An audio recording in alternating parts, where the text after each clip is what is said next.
오산교회 제자훈련. 오늘의 주제는 봉사의 삶 첫 번째에 대해서 나누도록 하겠습니다. 우리가 봉사의 삶을 살아야 하는 이유는 간단합니다. 이제 나의 삶은 나의 것이 아니라 나에게 생명을 내어주신 나의 주님 대신 예수님의 것이기 때문입니다.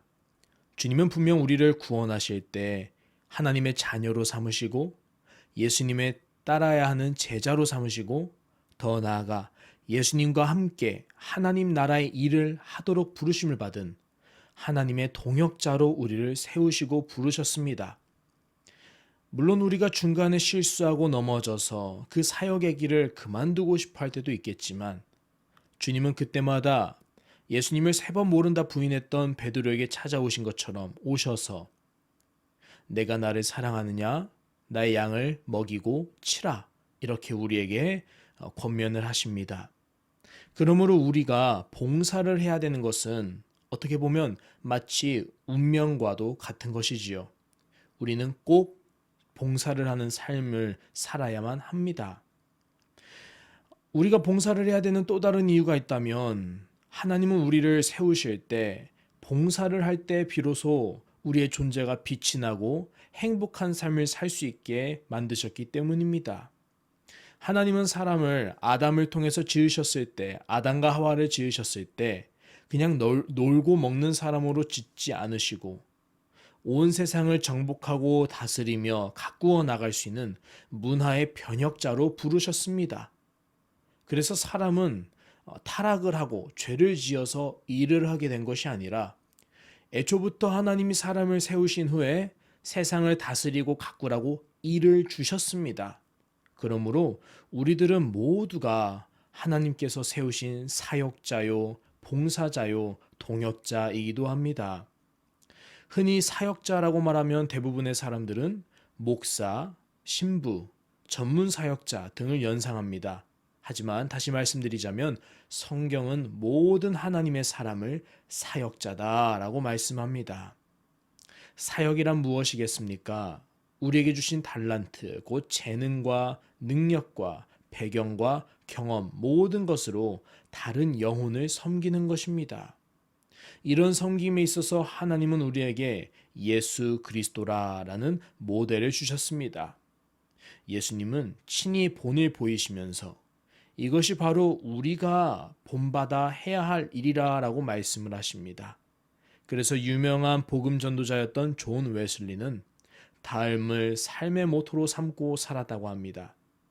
내가 할 수 있는 모든 방법으로, 내가 할 수 있는 모든 곳에서, 내가 할 수 있는 모든 때에는 언제나 내가 도울 수 있는 가능한 모든 사람들을 내가 할 수 있는 한 오랫동안 선한 모든 일을 하자. 우리는 이처럼 이웃을 섬기기 위해 부르심을 받은 하나님 나라의 사역자다라는 사실을 꼭 아시기 바랍니다. 그러면 우리가 봉사를 할 때 있어서 주의해야 될 것들이 몇 가지가 있는데요. 첫 번째로는 봉사 또한 균형이 필요하다라는 것입니다. 말씀해 보시면 이렇게 돼 있죠. 빌립보서 2장 4절 같이 읽어보겠습니다. 각각 자기 일을 돌아볼 뿐더러 또한 각각 다른 사람들의 일을 돌아보아 나의 기쁨을 충만하게 하라. 아멘. 다른 사람들의 일을 돌보기 위해서는 자기의 일 또한 돌볼 줄 알아야 합니다. 만일 교회의 성도들이 자기 자신의 일을 돌보지 않고 타인만을 섬기겠다고 노력한다면 그 교회의 섬김은 허상에 불과할 것입니다. 섬김이란 자기의 내적인 것 또한 중요하게 다루며 자기 자신과의 깊은 화해와 돌봄 또한 요구하기 때문입니다. 그래서 어쩌면 나 자신을 사랑할 줄 알아야 남을 사랑할 줄 안다라는 말이 일리가 있는 말이라고 볼 수 있습니다. 이렇게 우리는 봉사의 균형을 잘 잡아야 합니다. 이를 위해서 늘 내가 예수님과의 관계가 올바르게 설정되어 있는지를 돌아보아야 하겠지요. 나의 믿음이 어떤 지경에 있는지, 나의 가정을 잘 돌보고 있는지, 나의 영혼에 그날에 필요한 하나님의 양식을 말씀과 기도로 잘 채우고 있는지 자기 자신을 잘 챙기시는 우리 오산교회 성도님들이 되시기를 바랍니다. 많은 사람들이 섬기고 봉사하고 싶은 마음이 생깁니다. 그래도 참 이상하게 그런 마음이 있어도 잘 안 되는 이유가 있지요. 그 이유는 바로 그 봉사를 가로막는 장애물들이 있기 때문인데요. 그렇다면 그 장애물들을 대표적으로 네 가지 나눠보려고 합니다. 먼저 봉사의 장애물 첫 번째는 분주함입니다. 봉사의 섬김의 최대의 적이라고 볼 수 있지요. 너무 바빠서 섬길 시간이 없습니다. 자신을 위한 시간표, 나의 삶을 위한 계획, 나의 꿈과 목표와 야망을 위해서 넘치도록 일하는 것, 남을 도울 시간과 봉사할 시간이 그러므로 점차 줄어들게 됩니다. 자기를 돌보는 목적이 남을 섬기기 위한 기회가 되어야 되는데 자기를 돌보느라 다른 사람을 돌볼 수 없다면 이것은 자기중심적인 태도요. 하나님께서 보실 때 선한 삶은 아닙니다. 우리의 자녀든 배우자든 같은 성도들이든 너무 바빠서 봉사할 수 없다는 말을 하지 않기 위해서는 평상시 자신의 일을 잘 처리해 두어야 할 것입니다. 이런 사람이 참 지혜로운 사람이라 볼 수 있습니다. 두 번째로 봉사의 장애물이 되는 것이 있다면 물질주의겠습니다. 예수님은 이렇게 말씀하셨습니다. 너희가 하나님과 재물을 겸하여 섬길 수 없느니라. 여기서 섬길 수 없느니라에 주목하십시오. 우리는 하나님과 돈을 함께 섬길 수 없습니다. 우리는 부자로 살 것인지 아니면 축복받는 삶을 살 것인지를 결정해야 합니다. 어떤 사람들은 돈을 벌기 위해 너무 바쁩니다. 그래서 사람들을 돌볼 충분한 시간이 없습니다. 바로 그것이 문제입니다.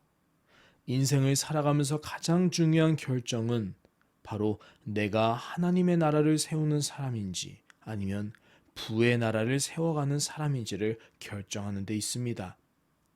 만일 하나님이 우리에게 부를 주신다면 정말 근사한 일이겠습니다. 하지만 그것이 우리 인생에서 제일 우선되는 목적은 아닙니다. 천국에서는 부자인지 아닌지에 대해서 묻지 않기 때문입니다. 하지만 천국에서는 우리의 성품과 사역이 예수님의 모습과 예수님의 모범을 따르고 있는지에 대해서 물어볼 것입니다. 봉사를 방해하는 세 번째 장애물이 있다면 바로 게으름입니다. 나른한 오후 어느 대청마루에 한 게으른 농부가 낮잠을 자고 있었는데 이상한 소리가 들렸습니다. 무슨 소리가 싶어서 개슴츠레 눈을 떠보니 어떤 간 큰 도둑이 대낮부터 담을 넘고 있는 것이 아니겠습니까? 그런데 이 농부는 너무 게으른 농부입니다. 일어나기가 힘들고 지금 막 잠에 취했습니다. 그래서 속으로 생각했습니다. 그래, 저 도둑놈이 담장을 넘어서 마당에 들어오기만 하면 그때 잡아야겠다. 이내 스르르 잠에 다시 빠져들었습니다. 그런데 다시 쿵 하는 소리가 들렸습니다. 농부가 힘겹게 졸린 눈을 떠보니 도둑이 담에서 뛰어내려 마당을 살금살금 걸어오고 있던 것입니다. 하지만 농부는 다시 무겁게 내려오는 눈꺼풀을 이기지 못하며 속으로 중얼거렸습니다. 집 안에 들어오기만 해봐라. 농부가 깊이 잠든 줄로 안 도둑은 살금살금 집 안으로 들어와 농부의 옆을 지나서 안방으로 들어갔습니다. 하지만 여전히 농부는 잠에 취한 채 속으로만 중얼거렸습니다. 아니, 저놈이 안방으로 들어가네? 일단 뭘 가지고 나오기만 해봐라. 얼마 후 도둑은 안방에서 값이 나갈 만한 물건들을 한 보따리 짊어지고 나왔습니다. 그리고 대문 쪽으로 부지런히 걸어갔습니다. 게으른 농부는 대문을 열고 나가는 도둑의 뒷모습을 보면서 여전히 잠에서 깨어나지 못한 채 잠꼬대처럼 이렇게 중얼거렸습니다. 이놈 다시 오기만 해봐라. 게으른 사람들은 모든 사람 안에서 있습니다. 게으른 사람들은 나일 수도 있고 나의 가족일 수도 있습니다. 즉, 게으름이란 인간의 본능에 가까운 욕구입니다. 게으름은 잘못된 자기사랑에 해당합니다. 게으른 사람이라고 해서 모든 일에 게으른 것이 아니라 자기가 좋아하는 취미 활동이나 자기의 즐거움을 위해서는 열심을 내기 마련입니다. 하지만 자신이 마땅히 행해야 할 의무에 대해서는 노력하지 않습니다. 따라서 어떤 특정한 부분만 보고 부지런하다, 게으르다 말할 수는 없습니다. 자기만을 생각하는 게으름으로는 돌아오는 이익이 아무것도 없습니다. 그러므로 잘못된 자기 사랑인 게으름을 버리고 부지런히 열심을 다해 예수님과 사람을 섬길 수 있도록 해야 합니다. 마지막으로 봉사를 방해하는 네 번째 장애물이 있다면 바로 완벽주의입니다. 우리는 모든 준비가 다 되었을 때 그때 섬기겠다고 생각합니다. 하지만 어리석은 생각일 뿐입니다. 사람은 항상 부족합니다. 어떤 전문가든 항상 반성하고 노력하고 배우지 않으면 오히려 남에게 해가 됩니다. 우리는 모두 실수투성이 사람들입니다. 하지만 하나님은 우리를 사용하십니다. 우리는 부족한 대로 서로 섬겨야 합니다. 부모는 부모로서, 아이는 아이로서, 아내와 남편은 각각 자신의 역할에서 서로를 섬겨야 합니다. 봉사가 흐르지 않으면 그 가정과 교회와 조직은 파괴가 되고 맙니다. 한 사람은 받고 한 사람은 섬기기만 한다면 이는 침략이고 약탈과도 다를 바가 없습니다. 그러므로 이것은 자유로운 사람의 삶이 아닙니다.